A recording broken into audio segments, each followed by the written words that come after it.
श्री स्वामी समर्थ समर्थ रेसिपीमध्ये तुमचं स्वागत आहे। रोज रोज भाजीला काय बनवावं मला काही समजतच नाही, म्हणून मी आहोंना विचारलं, अहो भाजी काय बनवायची? तर ते बोलतात, तुला काही बनवायचं ते बनव, तू जे बनवशील ते चांगलंच बनवेल आणि मी खाईल आवडीने। त्यांना तर भेंडी आवडते खूप, म्हणून मी पण बनवली। मग बाजारातून येताना मी अर्धा किलो 20 रुपयाची भेंडी घेऊन आली।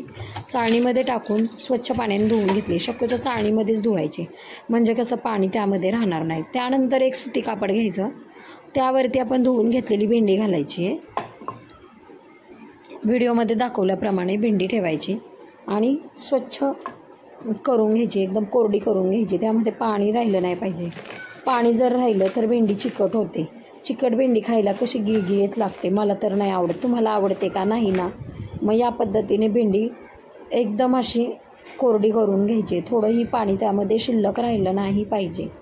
मी तर त्याला 2 वेळा कोरडी करून घेतली। थोडंसं पाणी राहिलेलं, त्याच्यामुळे मी 2 वेळा कोरडी केली आहे। या पद्धतीने तुम्ही कोरडी करून घ्या। त्यानंतर 4 ते 5 भेंड्या एकत्र करून कट करून घ्यायच्यात, म्हणजे कसं टाईम आपला वेस्ट होणार नाही, वेळ जाणार नाही। माझ्याकडे टाईम खूप कमी असतो, मी कामाला जाते ना। सकाळी मला कसं 7 वाजता कामाला जावं लागतं, संध्याकाळी मी 8 वाजता घरी येते। त्यामुळे मी वेळेच्या अभावामुळे 4 ते 5 भेंड्या एकत्र करून चिरून घेते। खिडक्या आहेत का ते पण पाहायचा, नाहीतर खूप प्रॉब्लेम होऊ शकतो। एकदम चेक करून घ्यायचं। सर्व भेंडी या पद्धतीने कट करून घ्यायची। मला आवडते अशी 4-4, 5-5 कटिंग करायला, म्हणजे कसं काम पण उरकतं ना। माझ्याकडे टाईम शिल्लक नसतो, त्याच्यामुळे मी या पद्धतीनेच कट करून घेते। सर्व भेंडी बघा स्वच्छ झाली आणि चिकटही झालेली नाही आहे। त्यानंतर मी 4 ते 5 हिरव्या मिरच्या घेतल्यात, त्या कट करून घेणार आहे। हिरवी मिरचीमधली भाजी एवढी सुंदर लागते ना, खरंच मला हिरवी मिरचीची भाजी खूप आवडते। तुम्हाला आवडते का? मलाही आवडते। त्याच्यामुळं कसं 4 ते 5 मिरच्या मी घेतल्यात, त्या कट करून घेतल्यात। तिखट असतात ह्या छोट्या मिरच्या आहेत ना, खूप तिखट असतात, त्याच्यामुळे 4 ते 5 बस होतात अर्धा किलो भेंडीला।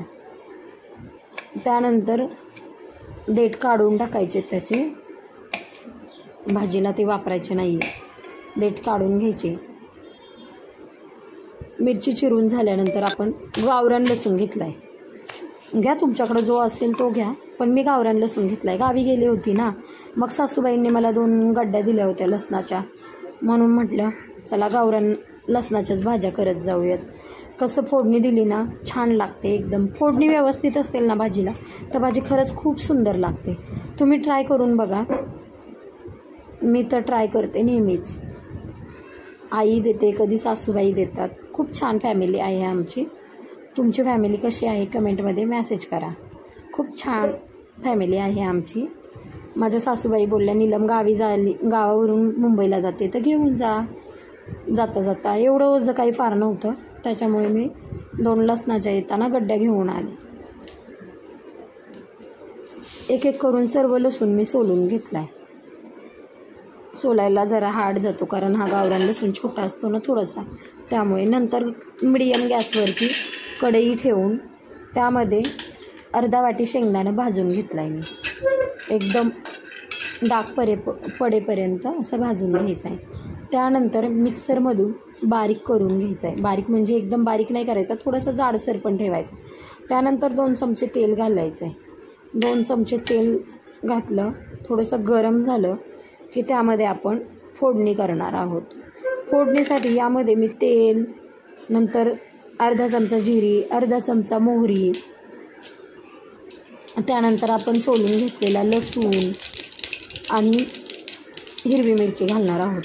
चांगली मोहरी आणि जिरी अशी तडतडली ना, त्यानंतर आपण लसूण आणि हिरवी मिरची घालणार आहोत। लालसर भाजलं की त्यामध्ये आपण चिरून घेतलेली भेंडी घालणार आहोत। हे पहा, थोडंसं लालसर झालं। थोडीशी लालसर झाल्यानंतर आपण त्यामध्ये अर्धा चमचा हळद घालायची आहे। हळद घातल्यानंतर आपण चिरून घेतलेली सर्व भेंडी यामध्ये मिक्स करायची आहे। सर्व भेंडी याच्यामध्ये घातल्यानंतर आपण छान तिला परतवून घेणार आहोत। मंद आचेवर परतवून घ्यायचे, म्हणजे कसं भेंडीही करपणार नाही आणि आपण दिलेली फोडणी करपणार नाही. फोडणी जर करपली तर अख्खी भेंडी आपली खराब लागेल, खायलाही चविष्ट लागणार नाही. त्यामुळे सतत असं हलवत राहायचं, इकडून तिकडून परतवत राहायचे. भेंडी खाली लागणार नाही आणि चिकटही होणार नाही. त्यानंतर आपण 1 चमचा मीठ घालून घेणार आहोत. 1 चमचा मीठ घातलं आहे. त्यानंतर सर्व मिक्स करून घ्यायचं, परतवून घ्यायचं.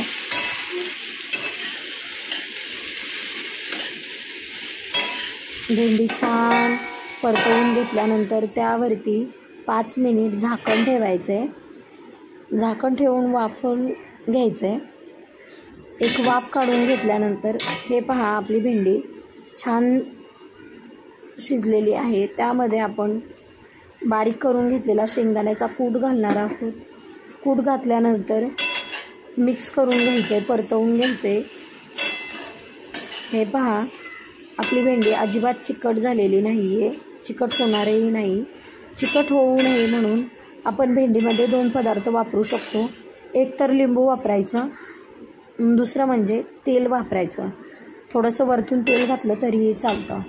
मी तेल घातलं आहे कारण लिंबू आमच्या घरात आवडत नाही, जास्त लिंबू कोण खात नाही, आंबट भाजी त्यांना आवडत नाही, म्हणून मी यामध्ये 1 चमचा तेल घातलं आहे. हे पहा, 1 चमचा तेल घातलं आहे आणि पुन्हा भाजी छान परतवली आहे. थोडं 5 मिनटं शिजू द्यायचं आहे, म्हणजे आपली भेंडी तयार होणार आहे. खूप छान आणि टेस्टी लागते. तुम्ही नक्की ट्राय करून